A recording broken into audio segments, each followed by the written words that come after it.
अस्सलामुअलैकुम वरहमतुल्लाहि वबरकातुहू। वालेकुम अस्सलाम वरहमतुल्लाहि वबरकातुहू। कैफल हाल? अना बिखैर वल्हम्दुलिल्लाह।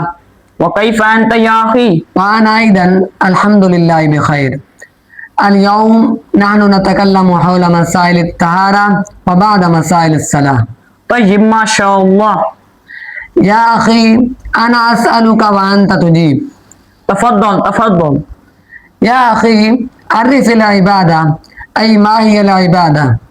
كل ما يحبه الله ويرضاه من الأقوال والأفعال والأعمال الظاهرة والباطنة.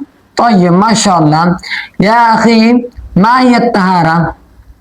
رفع الحدث وإزالة النجاسة. طيب يا أخي ما هو الاستنجاء؟ تطهير السبيلين بالماء. طيب يا أخي ما هي فروض الوضوء؟ فروض الوضوء أربعة، وهي غسل الوجه كاملا، غسل اليدين إلى المرفقين، ومسح الرأس، وغسل القدمين إلى الكعبين. طيب ما شاء الله. يا أخي ما هي نواقض الوضوء؟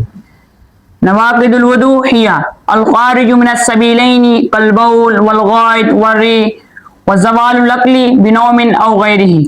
طيب ما شاء الله. يا حبيبي الآن أنا أسألك وأنت تجيب. تفضل. يا شيخ ما هو تعريف الصلاة؟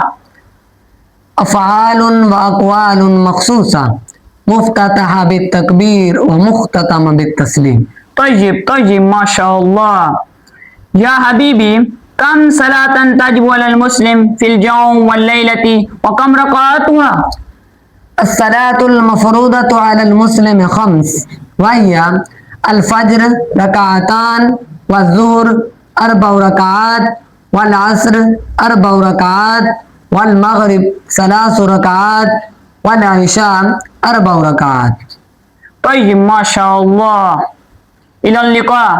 السلام عليكم ورحمة الله وبركاته. وعليكم السلام ورحمة الله وبركاته. في أمان الله.